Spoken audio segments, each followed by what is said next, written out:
Welcome to our lesson on area. Actually, we're going to call this lesson area number 1 because you're going to see two different types of area lessons. The first one that you're going to be doing today is based on finding the area of different shapes, polygons, circles, and so on.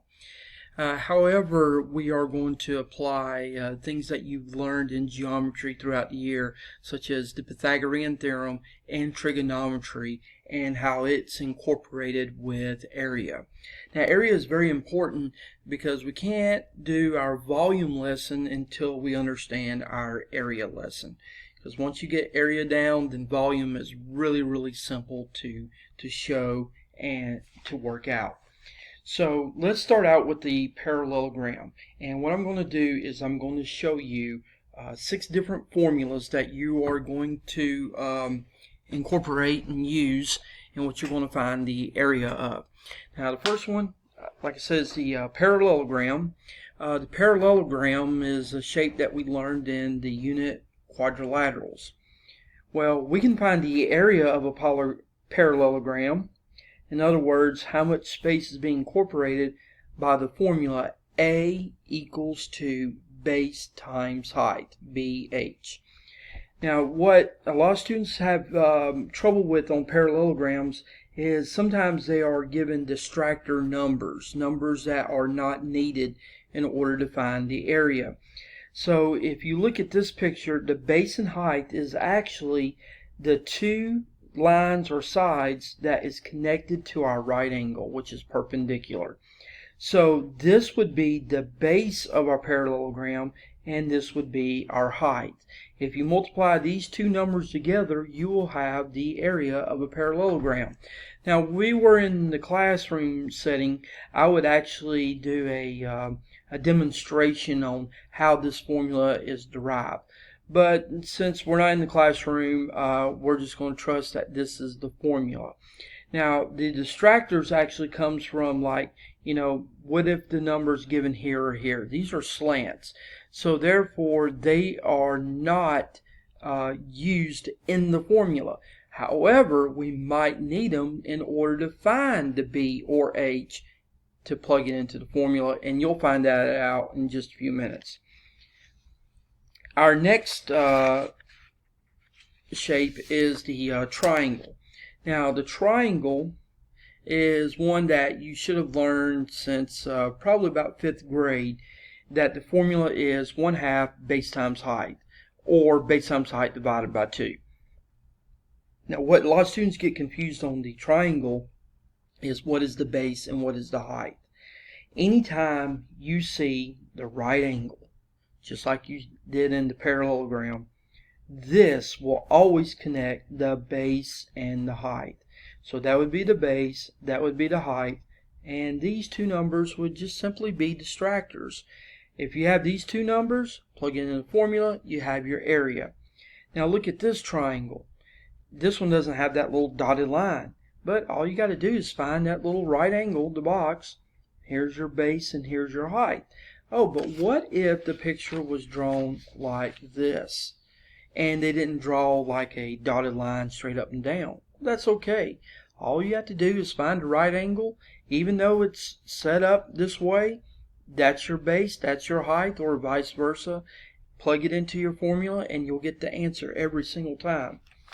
And then on an obtuse triangle, if the right angle is on the outside, okay, so you just kind of look and see what that right angle is connected to.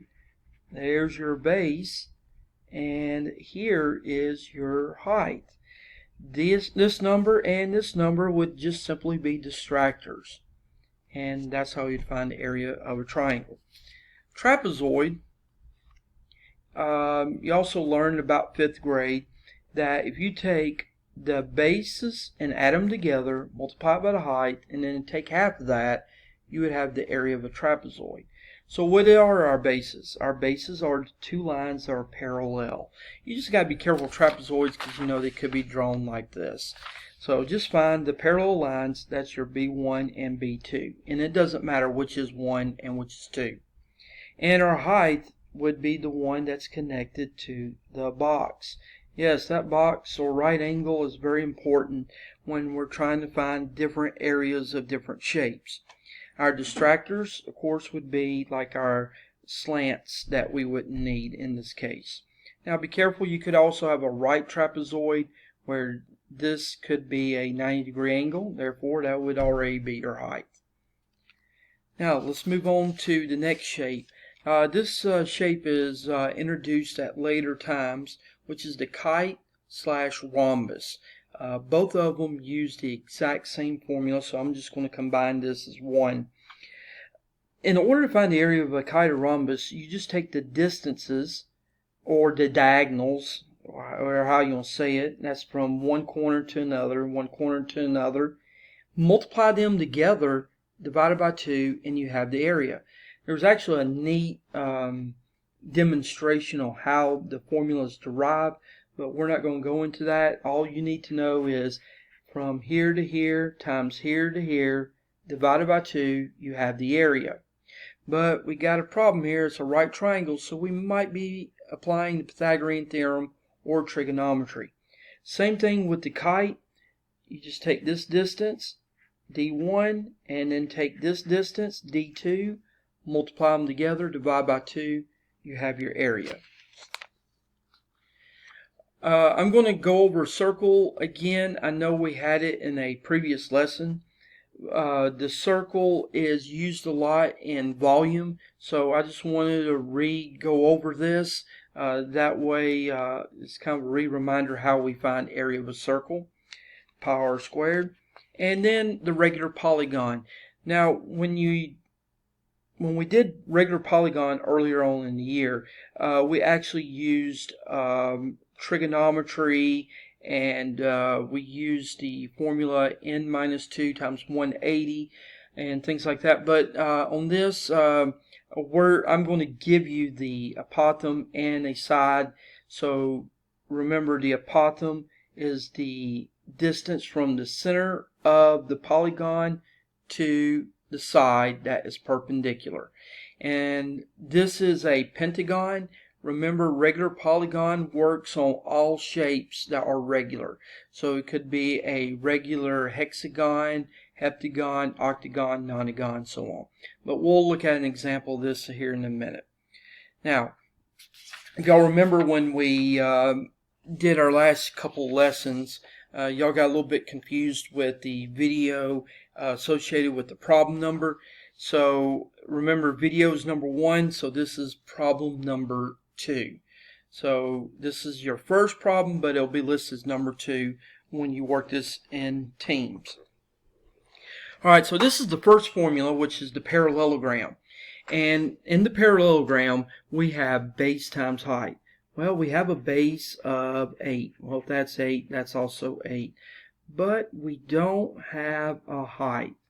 So we've got to figure out what this height is in order to multiply to get the answer. Now, if you look carefully, we have a 60-degree angle given, and we have this side being 6. And if you look carefully also, we have a right triangle. We can find the height by using, yes, trigonometry. So I have an opposite, and across from the box, a hypotenuse. Do you remember which trig function uses opposite and hypotenuse? Yes, you are correct. Sine. So sine of 60 degrees is equal to the opposite, which is the hypotenuse. Opposite, which is the height, and 6 is the hypotenuse. Now what we're going to do is we're going to use our calculators in our cell phones because it has the trig functions. So what I'd like for you to do is turn on your calculator in your cell phone and turn it sideways, and you will see, there we go, a scientific calculator. And it has the sine, cosine, tangent, everything we need. And remember, we're going to go right to left when we put it in the calculator. So the number on the bottom, remember, means multiply. So this would be 6 times 60 sine equals. You got to put it in exactly like that to get the correct answer. So let's do that. 6 times 60 sine equals 5.19, or we'll just round it to one decimal place, 5.2. So 5.2 is the height of our parallelogram. So I can put 5.2 here, and now I have everything I need. I have my base 8, and I have my height of 5.2. 8 times 5.2 gives you 41.6. Now, if this was, say, in inches, meters, whatever, all right, we'll say it was inches, then our answer would be 41.6 inches squared. If you don't see a unit written next to a picture and they want you to find the area, you would write it as 41.6 units squared. All right, let's go to problem number 3. This one is of a triangle. Now, the triangle is actually a right triangle. That's good, because now we can find the area without having to do other complex stuff. Oh, but whoa, we got a problem. A lot of students, when they look at this, they'll say, oh, that's 20 times 12 divided by 2. But no, here is our right angle. There's our box. So we have a base, but we don't have a height. See, if I turn my triangle sideways, there's your base, there's your height. So we need to figure out what this height is in order to find the answer. Alright, so area is equal to base times height divided by 2, or 1/2 base times height. And how are we going to find the h? Yep, you're right, the Pythagorean theorem. A, B, C.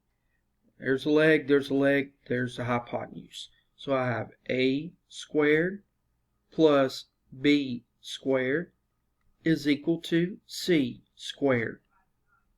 144 plus h squared is 400. Let's subtract 144 from each side. H squared is equal to 256.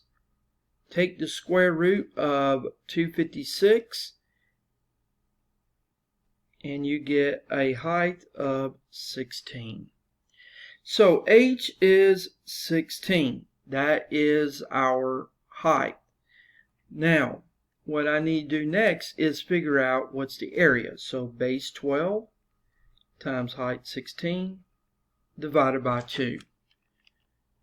So 12 times 16 divided by 2, and you get an area of 96 units squared, because I didn't write down the units.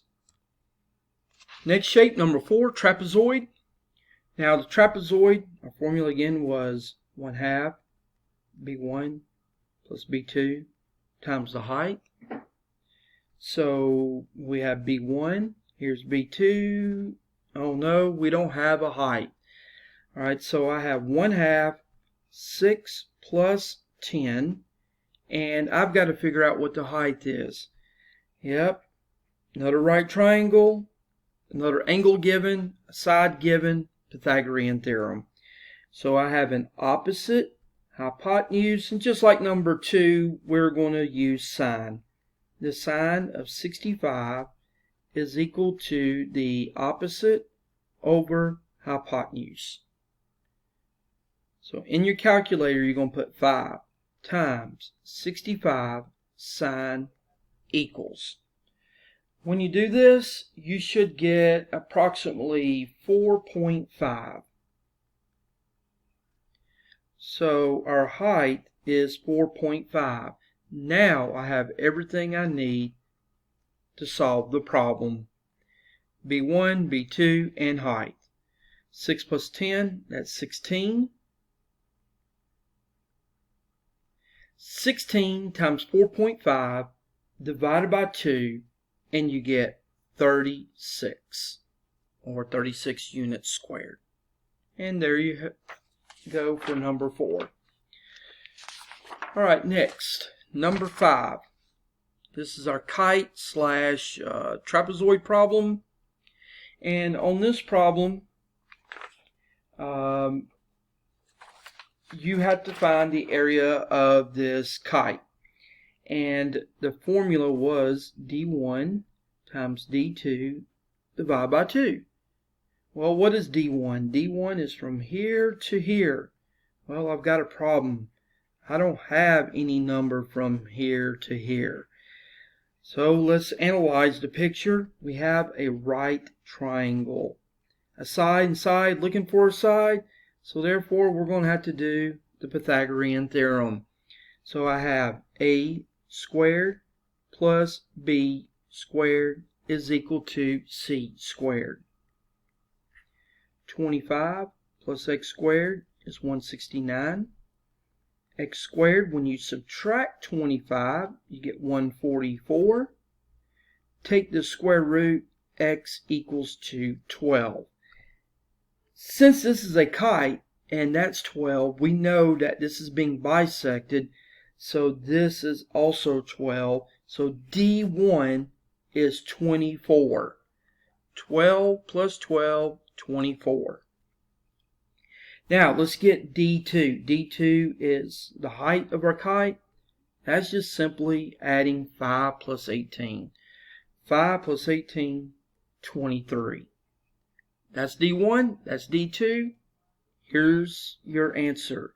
24 times 23 divided by 2 is equal to 276 units squared. And that is the kite. Alright, let's look at the circle. Now the circle we have done already before. But let's put a little added to it. Let's say they gave you a circumference of being 6 pi. And they want you to find the area. Well, the area is pi r squared. Well, there's a problem. We don't know what the radius is. And let's do something a little extra. Let's find the answer in terms of pi. Well, remember, when we have a problem and you're trying to find it in terms of pi, that means you don't press pi. You're going to do all the other calculations and then you're going to put the pi there at the end. So let's see what I'm talking about. Well, circumference of a circle is pi times diameter. The circumference of this circle is 6 pi. So let's put 6 pi right here where C is. 6 pi equals pi times diameter. Notice that your pi's cancel out. So diameter is equal to 6. Well, if the diameter is 6, remember to get the radius, you have to divide it by 2. So the radius is 3. Now that we have the radius, we can find the answer to the area of this circle, but in terms of pi. So in the place of r, I put 3 and then squared. Cover up this pi because we don't want to do anything to it. 3 squared is 9. Then just put the pi right here behind it, and you have found the area of the circle in terms of pi. Okay, that's simple. And finally, let's do number 7. Actually, this one might be the easiest one that we're going to see, because I'm going to give you the apothem and I'll give you a side of the polygon, and then you've got to find the area. So the area of a regular polygon, that means all the sides are the same and all the angles are the same, is 1/2 apothem times perimeter. The apothem is 6. The perimeter, well, if one side is 7, then we know all 5 sides are 7. So 7, 7, 7, 7, 7, or 7 times 5 is 35. 6 times 35 is 210. And then just simply take half of that 210 and you have 1 0.05 units squared. And there you have it.